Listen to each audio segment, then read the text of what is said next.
aussi, mais bon, ça, on en parlera peut-être après si vous voulez. Et cette phrase m'a marqué, et chaque fois que je la relis, j'ai l'impression d'être face à moi dans le miroir. Et c'est « Tu es pressé d'écrire comme si tu étais en retard sur la vie. S'il en est ainsi, fais cortège à tes sources, hâte-toi. Hâte-toi de transmettre ta part de merveilleux, de rébellion, de bienfaisance. Écrire.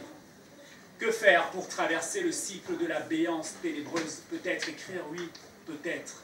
Écrire pour sortir de l'ornière de la nuit ou s'y enfoncer jusqu'à se perdre en chemin, se perdre et ne plus jamais retrouver la clé qui ouvre chaque matin mutin un peu plus à soi-même.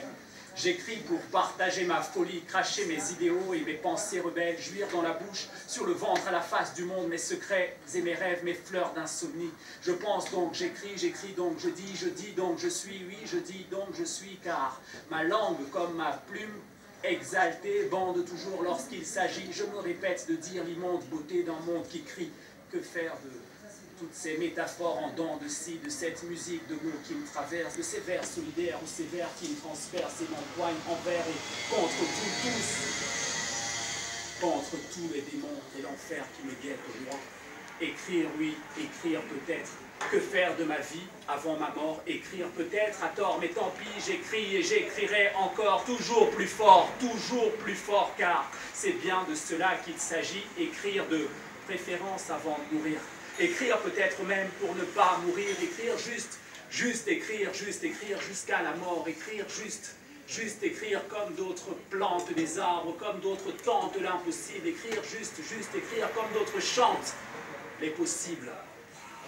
Aussi loin que je m'en souvienne, les mots ont toujours fait partie de ma vie, mes lettres sont substance de mon être. J'ai toujours voulu écrire pourquoi, pour qui. Je n'en avais aucune idée au début, je voulais écrire, c'est tout. Et au fil des mois et des années d'incendie, ce tout s'est précisé en moi et est né ma vocation d'homme. J'ai fini par comprendre, savoir pourquoi, pour qui je devais écrire, pour l'enfant que j'ai été et pour les miens aussi. Par devoir de mémoire et par amour, j'écris pour me souvenir toujours des sacrifices consentis par une mère et un père afin que des roses puissent fleurir dans mes vers. J'écris pour me souvenir toujours du goût des mangues maraudées, puis dévorées entre amis à midi sur le cadran de l'horloge de ma vie.